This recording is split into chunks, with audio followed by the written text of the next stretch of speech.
Okay, I want you to picture something, just for a second. You're sitting at a counter. It's smooth, blonde hinoki wood.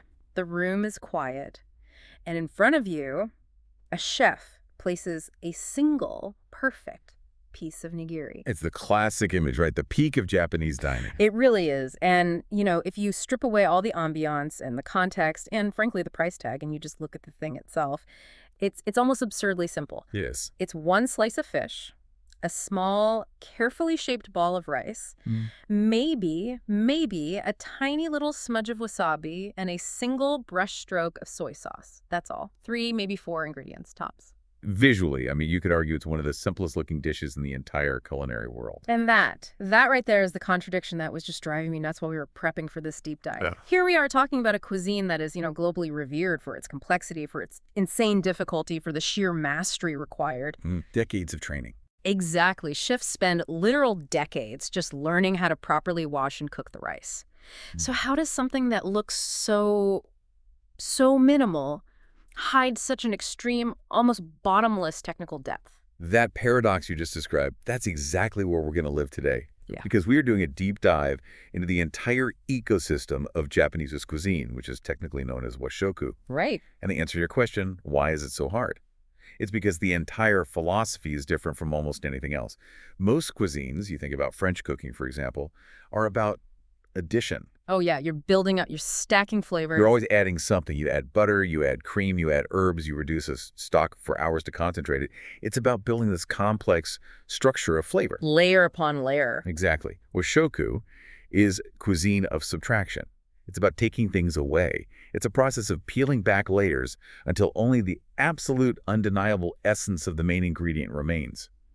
And when you can't hide behind a heavy sauce, well, you have to be perfect. There's nowhere to hide. Nowhere at all. We have, a massive stack of research here to get through for this one.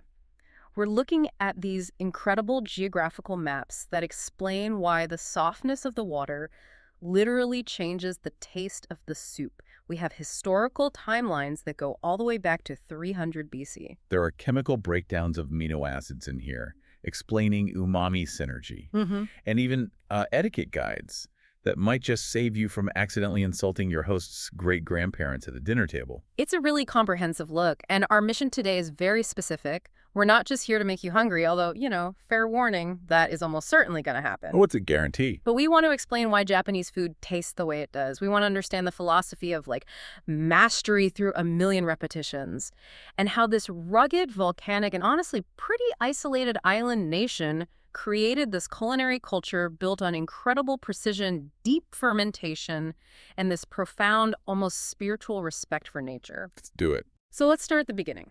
If you want to understand the food, you have to understand the land first. We always say geography is destiny, but looking at these maps of Japan, it feels like geography isn't just destiny, it's the actual menu. It absolutely is. I mean, you have to look at the physical constraints Japan was working with. It's an archipelago, right? A long chain of islands. It's over 70% mountains, and it's sitting right on the Pacific Ring of Fire. Okay, so first and foremost, the most obvious one. It's an island nation. That means seafood. It means seafood, yes.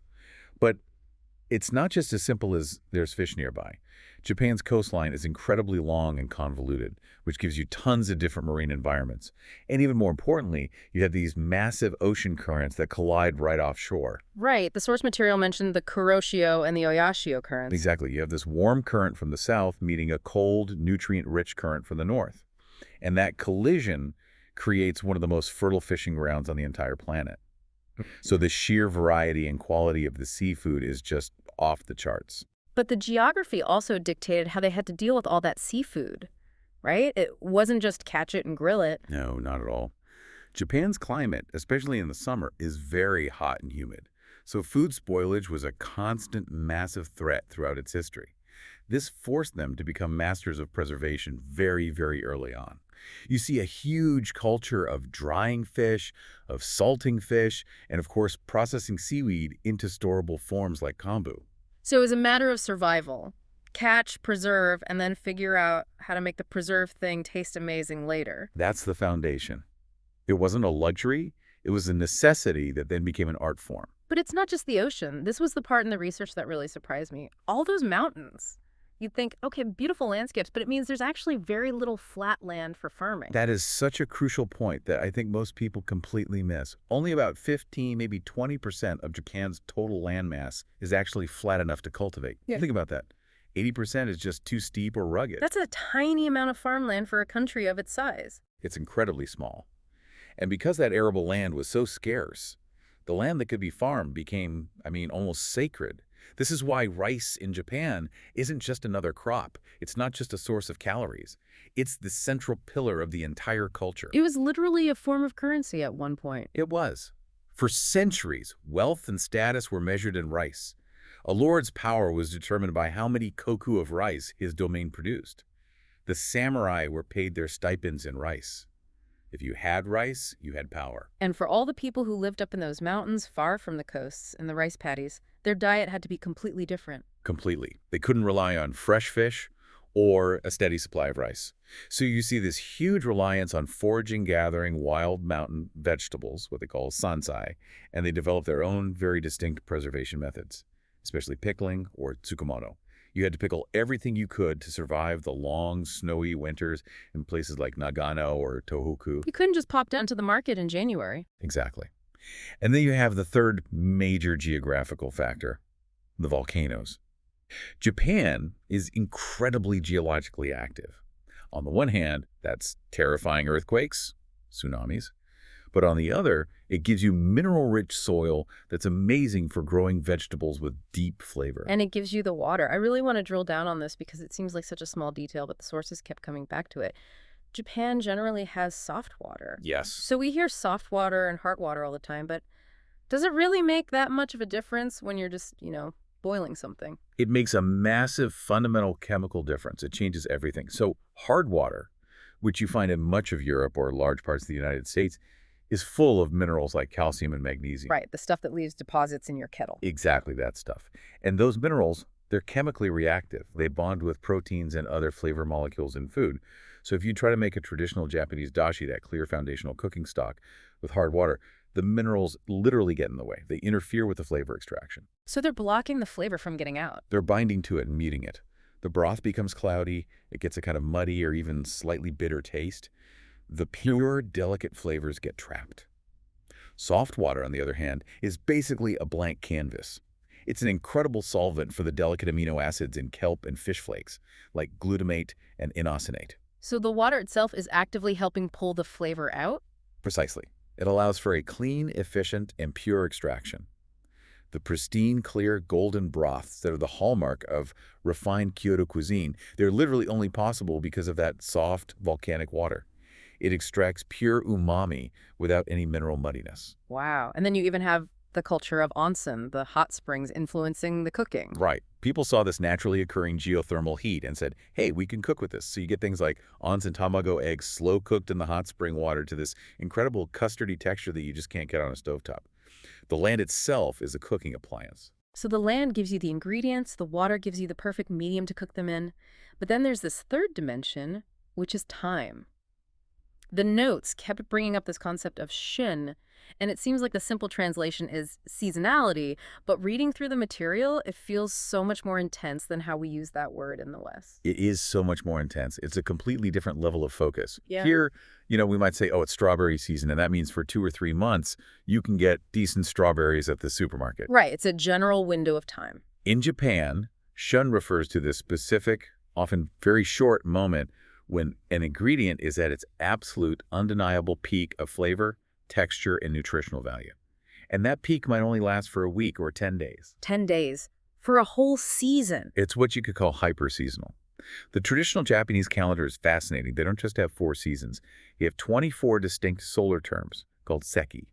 And each of those is then divided into 3 more, for a total of 72 micro-seasons, or shuka. 72 seasons in a year. That's incredibly granular. Each one lasts about 5 days. And they have names like East Wind Melts the Ice, or First Peach Blossoms, or Praying Mantis Hatches. It's about being deeply, deeply in sync with the tiny, subtle shifts in the natural world. And the food follows that calendar exactly. To the day. If bamboo shoots are in shun, for those 10 days you will see them everywhere. They'll be in rice dishes, in clear soups, simply grilled with a bit of salt. They're celebrated, and then just as quickly, poof, they're gone from the menu until next year. It's not about what's just available. It's about what is absolutely perfect right now. And the presentation reflects that too, right? You're not just eating the season, you're seeing it on the plate. Absolutely. In the fall, a chef might garnish a dish with a single perfect red maple leaf. In the spring, they might use an actual cherry blossom. You are literally eating the calendar. The plate is a reflection of the landscape outside the window on that specific day. I love that phrase, eating the calendar. It really brings us to the core identity of what we're talking about. You had a fantastic synthesis in the notes that I think perfectly sums all of this up. Right, if you have to boil all the geographical constraints, the history, the philosophy, all of it, down to a single sentence, it would be this.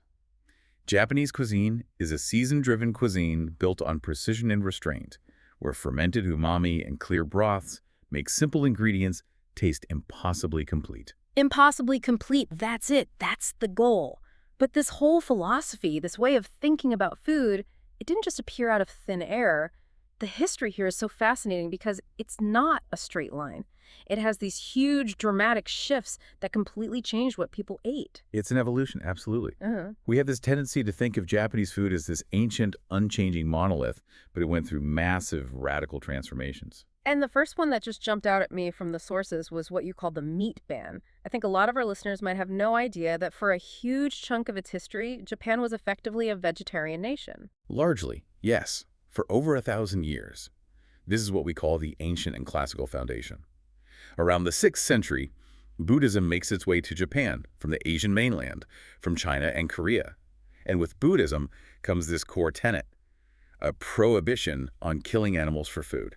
So this wasn't just a suggestion, it was an imperial decree. It was. Starting around the year 675, a series of decrees from the emperors banned the consumption of meat, specifically four-legged animals like cattle, horses, pigs, and dogs. That's a huge restriction. That takes beef, pork, and lamb completely off the table for, what, a millennium? It does. It fundamentally reshaped the diet of the entire country.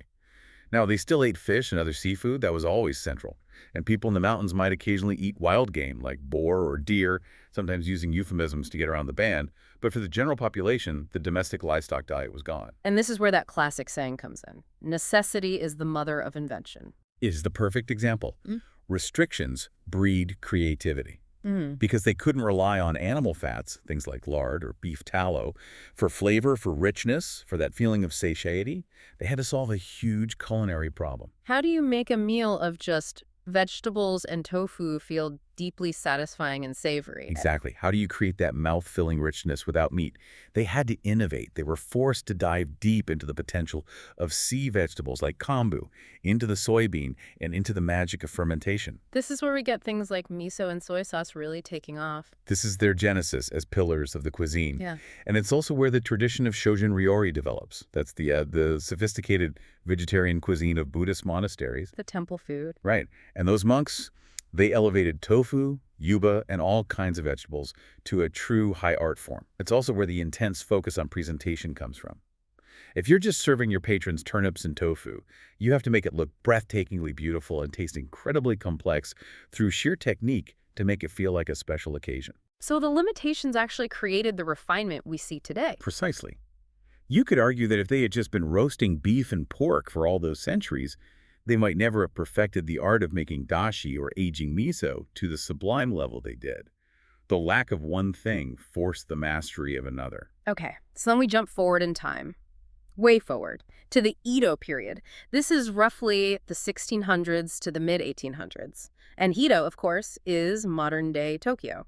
And this is where things get really fun and surprisingly modern. This is the birth of fast food era, which, I mean, it just sounds wild to be talking about fast food in 17th century Japan. But it's completely true. By that time, Edo was a booming metropolis. It was one of the largest cities in the world with a population of over 1 million people. And a significant portion of that population was made up of single men samurai stationed there, laborers, construction workers rebuilding the city after constant fires. People who didn't have a family kitchen to go home to. Exactly. Or they were just busy merchants and townspeople who didn't have time for a long, formal, multi-course meal. They needed to eat quickly, cheaply, and on the go. And this is the big aha moment for me when it comes to sushi, because sushi did not start as the high-end fine dining experience it is today. Not even close.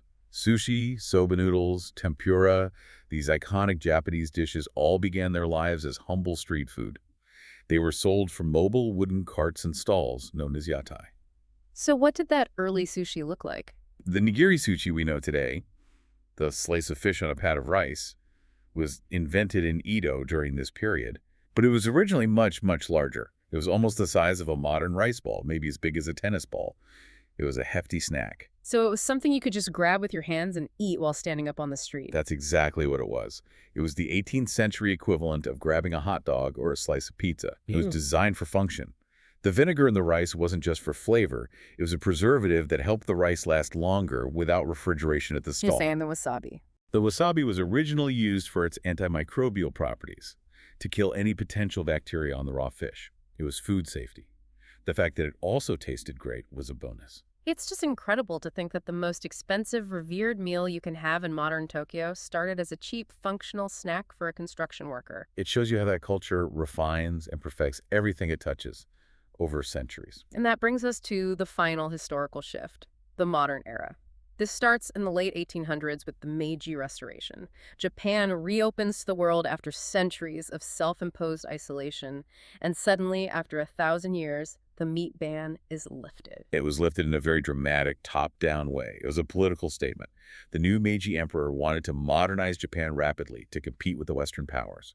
And part of the prevailing theory at the time was that eating meat was what made Westerners so tall and strong. So it was a national policy to get people to eat beef. It was. In 1872, the emperor himself publicly ate beef for the first time.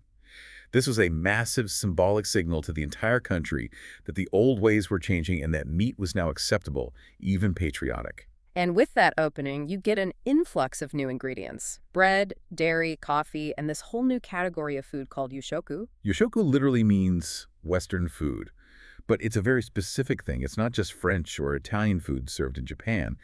It's Western dishes that were adopted and then completely adapted to suit Japanese tastes. This is where we get curry rice, right? Curry rice is the perfect example. And tonkatsu, the breaded and fried pork cutlet. And korokke, the potato croquette. These aren't considered traditional Washoku in the strictest sense, but they are absolutely the soul food, the comfort food of modern Japan today. And then later, post-World War II, you get this explosion of industrialization, which leads to things like the konbini, the convenience store culture, and of course the invention of instant noodles. Which is a whole other universe of food culture in itself. A Nobel Prize-worthy invention, some would say. So we have the geography, we have the history. Now I want to get into the mechanics. The engine under the hood, what makes it all taste so good? The source material identifies these big three flavor engines: dashi, fermentation, and rice. Let's start with dashi. Okay. Dashi is the backbone. It is the secret weapon. You could say it's the soul of the cuisine. If you take dashi away, the entire structure of Japanese cooking collapses. I think most people, if they know it at all, just think of it as like a fishy soup or broth. It is a stock, but it's chemically and philosophically the complete opposite of a Western stock, like a French beef stock. How so? A French stock is about concentration and extraction through long, slow cooking. You're simmering bones, meat, vegetables for hours, maybe even days. You're trying to break down all the collagen into gelatin to create a thick, rich, opaque liquid. It's a heavy foundation. Dashi is about speed and clarity. You said earlier it's made in minutes. Literally minutes. The most fundamental form, the purest form, is called ichiban dashi, or first dashi. It's made from just two ingredients: kombu, which is a type of dried kelp, and katsubushi, which is dried, smoked, and fermented bonito flakes. And the process is that fast. Incredibly fast. You gently heat the kombu in water to just below a simmer to extract its flavor. Then you take it out. Then you add the fish flakes to the hot water. You turn off the heat immediately, let them steep for maybe a minute, and then you strain everything through a cloth. That's it. You're done. So why those two specific ingredients? What's the magic in that combination? This is where the chemistry gets really, really cool. Kombu is naturally rich in an amino acid called glutamate. This is the compound that was first identified as the source of savory taste umami. Right, the fifth taste. The fifth taste. Huh. The katsubushi, the bonito flakes, are rich in a different compound, a nucleotide called inosinate. On their own, both of these things taste savory and pleasant. But when you combine glutamate and anisette in a solution, The dashi. right, you don't just get an additive effect, like 1 + 1 = 2. You get a chemical synergy. It's known as umami synergy. The two compounds work together to amplify the sensation of savoriness on your tongue by a factor of 7 or 8. Wait, so mixing them actually multiplies the flavor intensity. It's not just adding them together. It's a multiplier effect. They work on different receptors on your tongue, and together they create a sensation of depth and richness that is far greater than the sum of their parts. It is a flavor bomb. But because it's just a clear, water-based infusion, it's perfectly clean and light on the palate. So that's the secret. When I'm eating a clear Japanese soup or a dipping sauce for my soba noodles and I'm thinking, wow, this is so light but so deeply savory, what I'm actually tasting is that chemical synergy. That is exactly what you are tasting. It's the foundational flavor that runs through thousands of dishes, soup, sauces, simmered dishes, marinades. It allows a chef to add profound savoriness without adding fat, without adding heavy spices, without obscuring the main ingredient. That connects perfectly to the broader palette of tastes that was mentioned in the sources. The cuisine prioritizes that umami and a very subtle sweetness, usually from mirin or rice over, really bold spice or heavy fats. But there is another dimension to flavor here that I find fascinating: texture. Oh, in Washoku, texture is not just a secondary characteristic. Texture is a flavor. The Japanese language has a vastly richer vocabulary of onomatopoeic words to describe food textures than we do in English. Like what? Well, you have mochi for something that's pleasingly soft and chewy, like a rice cake. You have peri-pari for the sound and feel of perfectly crisp skin on a piece of grilled fish. You have saku-saku for the light, airy crunch of a good tempura batter. So the mouthfeel is a primary component of the dish's success. It is absolutely essential. A meal is judged on its textural contrast. Think about a standard Japanese meal set. You have the sticky, slightly chewy, soft rice. Next to that, you have a crunchy, snapping vinegared pickle, the tsukemono. Then you might have a bowl of miso soup with silky, soft tofu. And then your main dish might be that peri-pari grilled fish. So if everything on the plate was just soft, it would be considered a failure. A complete failure, even if all the individual components tasted good. It's like composing a piece of music. Yeah. You need the rhythm section, you need the strings, you need the horns. They all have to play a different role to create a complete experience. And the conductor leading that whole orchestra is this idea of restraint. Absolutely. The entire philosophy is about layering that umami and those textures subtly so that you taste the core ingredient, first and foremost. You don't want to just taste the sauce. If you cover a beautiful piece of fresh fish in a heavy cheese sauce, you taste the sauce. If you just brush it lightly with a bit of soy and dashi and grill it perfectly, you taste the fish, elevated. Okay, now speaking of variety, we have to clear up what seems to be a huge misconception. I think a lot of people in the West think Japanese food is monolithic, that everyone in Japan is eating the same high-end sushi and miso soup every day. But the regional rivals section of our research paints a completely different and way more interesting picture. Oh, it's incredibly diverse. I mean, Japan is a long, thin country. It stretches from a subarctic climate in the north to a subtropical climate in the south. The climatic difference is like going from Maine all the way down to Florida. Of course, the food is going to be dramatically different. So let's take a quick tour. Let's start way up in the north, in Hokkaido. Hokkaido is Japan's wild northern frontier. It's known for harsh, snowy winters. Historically, it wasn't even fully integrated into Japan until the 19th century, and it has its own indigenous Ainu culture. So the food is hearty, it's robust, it's designed to get you through the cold. And it's famous for things you don't really associate with the rest of Japan. Exactly. It's famous for dairy, butter, milk, cheese, ice cream. This is very rare in traditional Japanese cuisine, but Hokkaido has the wide-open pastures for it, and it's famous for ramen. Specifically miso ramen. Yes. Miso ramen was born in Sapporo, the capital of Hokkaido. It's a rich, salty, savory soup designed to keep you warm. It's often topped with corn and a pat of butter, and sometimes has a thick layer of lard on top just to trap the heat inside the bowl. And the seafood must be incredible up there in the cold water. The best. King crab, salmon, scallops, sea urchin. It's all top tier because the water's freezing and clean. Okay, so then we move down to the main island of Honshu, and we hit the big, classic rivalry, Kanto versus Kansai. This is basically Tokyo against Osaka and Kyoto. This is an ancient food war. It goes back centuries, and it reflects the different histories and even the different water of the regions. Kanto, which is the area around Tokyo, was the center of the samurai government.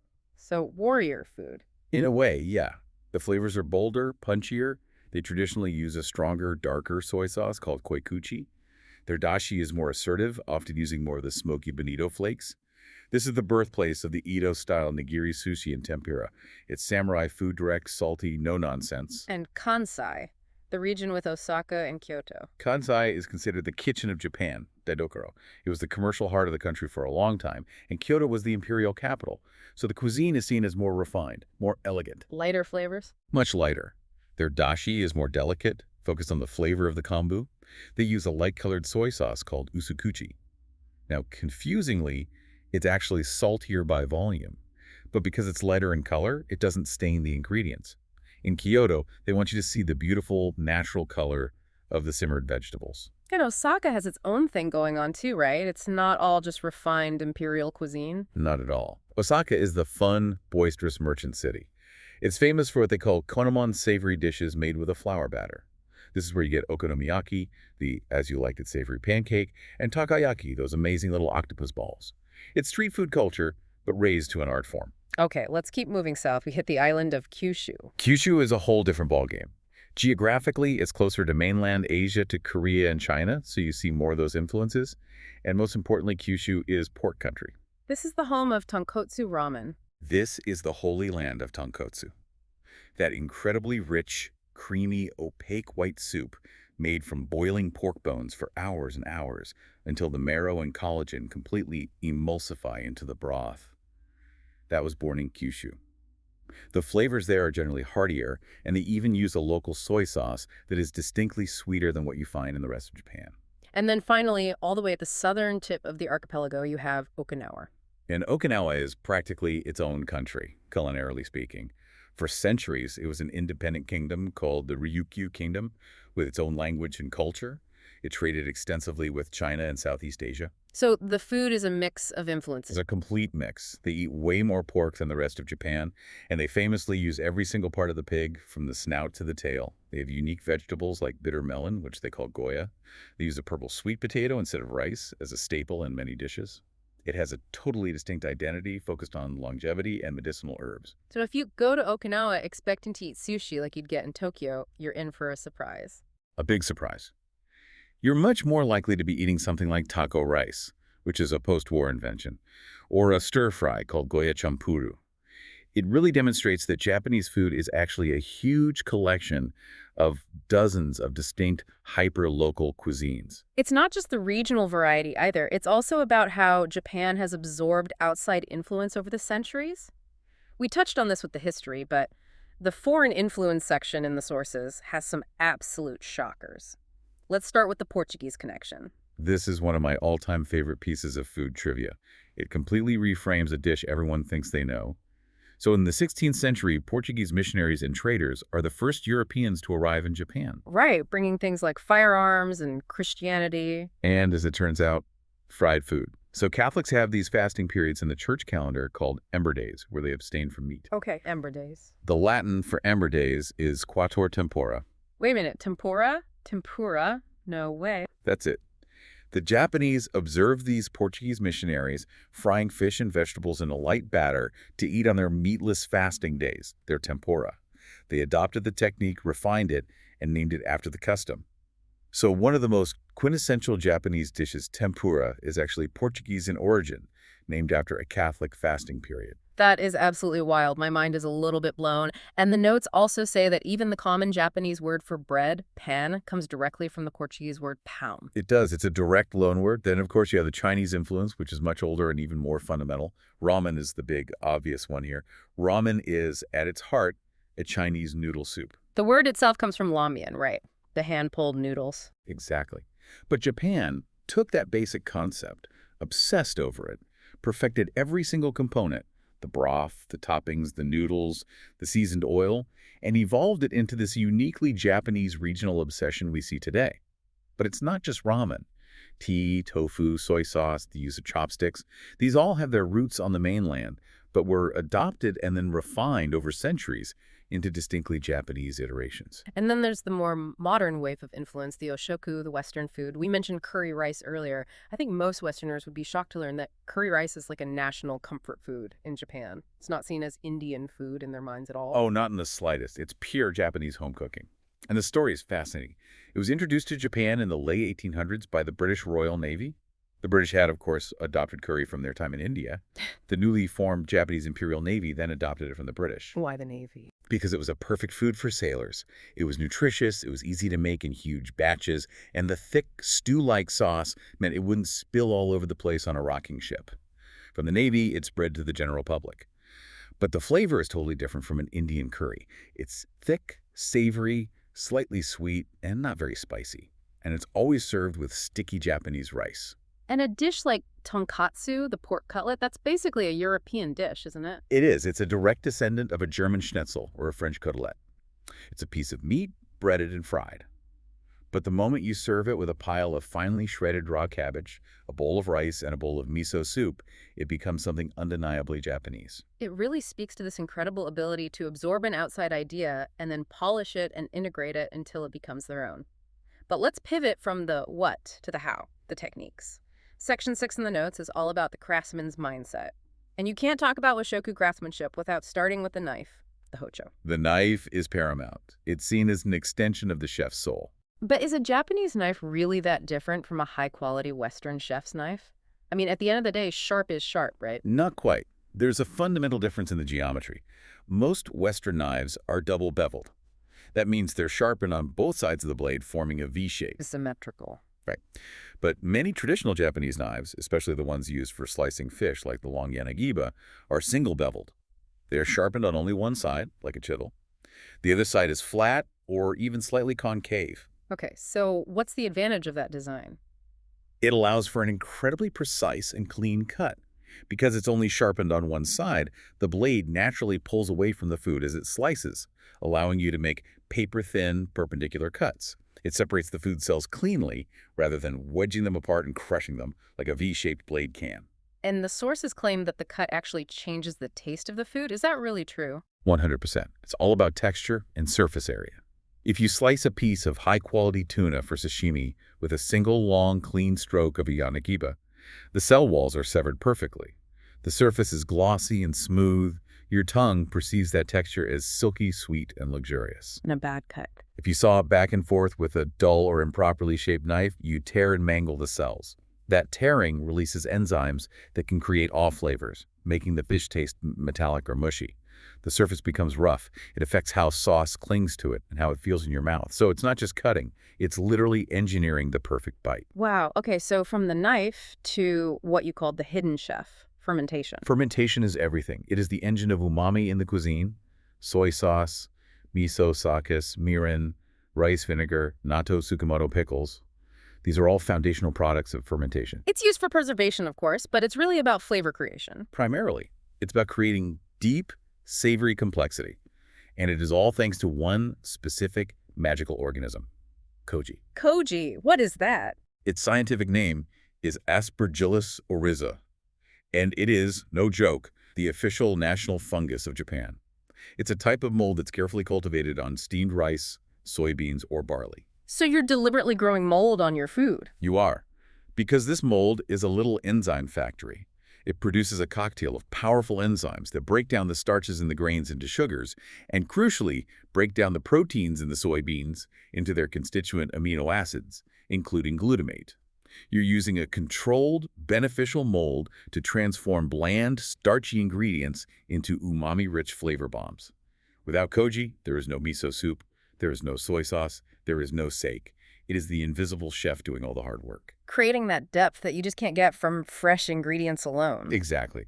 And then you have other techniques, like the grill yakimono. And this isn't just throwing something on your gas grill in the backyard. This is about the fuel. This is about binchatan. That's the special white charcoal. It is. It's a very dense charcoal made from a specific type of Japanese oak. It's burned in a special kiln for days at low temperatures. Then the heat is raised at the end to carbonize it. The result is a charcoal that burns incredibly hot and incredibly clean. It gives off almost no smoke or flames, but it radiates a huge amount of far infrared heat. And what does that do to the food? That infrared radiation cooks the food from the inside out very quickly, sealing in the juices, while the intense heat crisps the outside perfectly. It gives that classic smoky aroma to things like yakitori chicken skewers or grilled unagi eel without any of the gross chemical tastes you can get from lighter fluid or smoky charcoal. And the last major technique is simmering nimino. This is the heart of Japanese comfort food, the art of the slow, gentle cook, simmering vegetables, fish, or meat in that classic mixture of dashi, soy sauce, sake, and mirin. This is how you make dishes like nikujaga, the beloved beef and potato stew, where all the flavors gently meld together. It's a much gentler technique than a hard boil. So all these techniques, all these ingredients, they eventually end up on the table. And the table itself has its own set of rules and a specific structure. Section 7 in the notes covers etiquette and culture, and I found this concept of the meal structure really helpful. Ichiju sansai. 1 soup, 3 sides. This is the fundamental template for a traditional, balanced Japanese meal. At its core, you have your bowl of rice, you have your bowl of soup, which is usually miso soup, and then you have 3 side dishes. And those 3 sides all have a purpose. They do. It's not random. Yeah. Typically, you'll have one main protein dish, maybe grilled fish, yakimono. Yeah. Then a simmered dish, nimono, maybe some vegetables or tofu. And then a third smaller dish, often something vinegared or dressed like a small salad, eimono. And you almost always have a little dish of pickles, tsukemono, on the side. It's a built-in system for nutritional balance. You're not just eating a giant plate of one thing. You're getting variety. Exactly. Yeah. It guarantees a balance of flavors and cooking methods. You have something grilled, something simmered, something fresh or vinegared to cleanse the palate. It covers the nutritional bases and the entire flavor palette in one meal. And when you sit down to that meal, there are phrases you absolutely have to know. The first one is itadakimasu. Said before you start eating. A lot of people translate it as let's eat or bon appetit, but it's much deeper than that. It's not about the other people at the table. No, it's a personal expression. It literally translates to something like, I humbly receive. You are expressing gratitude. You're thanking the plants and the animals that gave their lives for your meal, and you're thanking the farmers, the fishermen, and the cooks who brought it to your table. It acknowledges the entire chain of life that made the meal possible. And then when you're finished, there's gochisusama. Right. Gochisusama deshita, which means something like, it was a feast, or thank you for the wonderful meal. Interestingly, the kanji characters for chizu in that phrase mean to run around, which acknowledges the effort the host or chef went through running around to gather all the ingredients and prepare the meal for you. Okay, now let's get into the danger zone. Chopstick etiquette.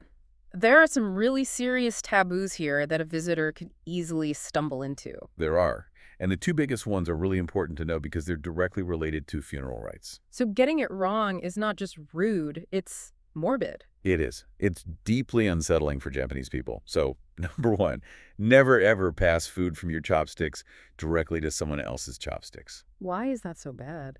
Because in a traditional Japanese Buddhist funeral, after cremation, the family members use special long chopsticks to pick up the remaining bones of the deceased from the ashes and pass them to each other to place in the urn. So passing food chopstick to chopstick at the dinner table perfectly mimics that sacred, somber ritual. It's incredibly taboo. Got it. That's a huge one to remember. Just place the food on a small plate for them and let them pick it up themselves. Exactly. And the second big one, never stick your chopsticks vertically upright into your bowl of rice. It looks like you're planting little poles in it. Right. And it looks exactly like a bowl of rice that is offered to the dead at a family's Buddhist altar. The chopsticks stuck in the rice resemble incense sticks. So if you do that in a restaurant, it looks like you're making a food offering to a ghost. It makes people very, very uncomfortable. Just lay them flat on the little chopstick rest, the hashioki. That's what it's there for. Good advice. And this all ties into this larger concept of hospitality that was in the notes. Omotenashi. Ah, omotenashi. This is a concept that's very difficult to translate directly. It's often called selfless hospitality, but it's more than just good service. It's proactive and intuitive. So in the West, great service is often reactionary. I ask for more water, and you bring it to me quickly and with a smile. Right. Omotenashi is about anticipating what the guest needs before they even realize they need it themselves. It's about paying such close attention that you can serve them without them ever having to ask. Can you give an example? There's a famous story about the tea master Senno Riki. A guest arrives on a hot summer day, clearly thirsty and exhausted from his journey. So the master serves the first cup of tea in a large bowl, and it's only lukewarm, so the guest can gulp it down immediately to quench his thirst. He didn't serve it piping hot. No. Then the second cup he serves is a bit hotter and in a slightly smaller bowl for the guest to drink more slowly. And the third cup is served hot in a small, precious cup to be savored and appreciated.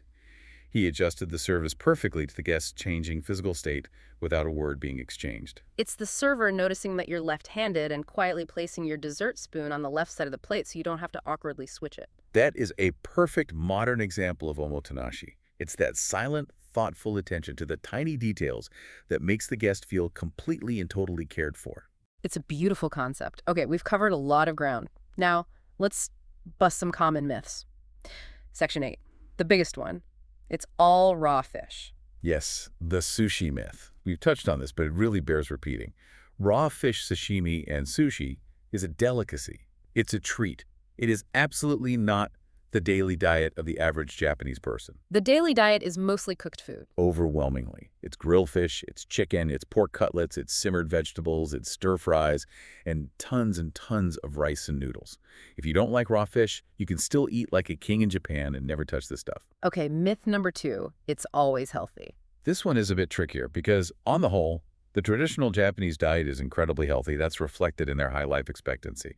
But if you start to look at individual popular dishes, it's not all steamed vegetables. Right. Tempura is deep fried. It's battered and deep fried. A big bowl of tonkotsu ramen is a glorious, delicious sodium and fat bomb. There can be thousands of milligrams of sodium in a single bowl. And tonkotsu, as we said, is a breaded, fried pork cutlet. These are not health foods. So how does the reputation for healthiness square with those dishes? It's all about balance and portion control. It's about that ichiju-san size structure over the course of a day or a week. They might eat a rich tonkatsu for dinner one night, but then the next day's meals will be very simple: grilled fish, plain rice, pickles, and miso soup. Also, the portion sizes are generally much smaller than in the US. It's not about every single dish being low-calorie. It's about the aggregate balance of the entire diet. That makes sense. And the third myth, which I've definitely heard before, it's bland. I hear this a lot, usually from people whose palates are calibrated to very spicy food like certain Thai, Indian, or Mexican cuisines.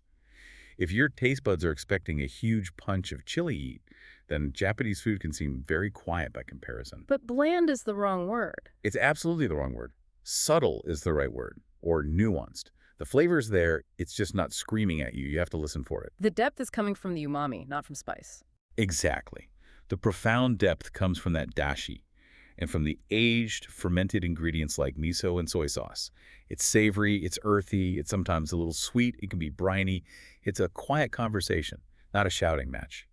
If you can stop expecting that punch in the face from chili, you start to taste these incredible things: the minerality of the seaweed, the sweetness of the daikon radish, the earthiness of burdock root. I love that. So if someone listening wants to start having that conversation, if they want to get into their kitchen and try to understand Washoku on a practical level, where do they start? The source material was very clear in identifying the perfect gateway dish. It has to be miso soup, miso shiru. Why miso soup? I mean, it seems so simple, so basic. It is basic, and that is precisely the point. It's the most democratic dish in the entire cuisine. It connects the humble home cook to the 3 Michelin star chef. Everybody makes it, and everybody has their own way of making it. But in its simplicity, it teaches you the 3 core pillars of the entire cuisine. And what are those 3 pillars? First, it teaches you about dashi. To make a truly good, you destroy it. Miso is a fermented living product. It's full of delicate aromatic compounds and beneficial probiotics. Boiling it kills all of that. It makes the flavor harsh and flat. So the correct method teaches you to be gentle. You make your dashi, you cook your vegetables in it until they're tender, you turn off the heat completely, and then you dissolve the miso paste into the soup, often using a small ladle and a whisk. So it's a perfect microcosm of the entire philosophy. Yeah. Start with a good foundation, use what's in season, and treat your ingredients with gentle respect. That's it. If you can learn to make a truly perfect seasonal bowl of miso soup from scratch, you understand the heart and soul of Japanese cooking. This has been an incredible journey. I mean, we've gone from the volcanic soil and the soft water all the way to the single beveled edge of a knife.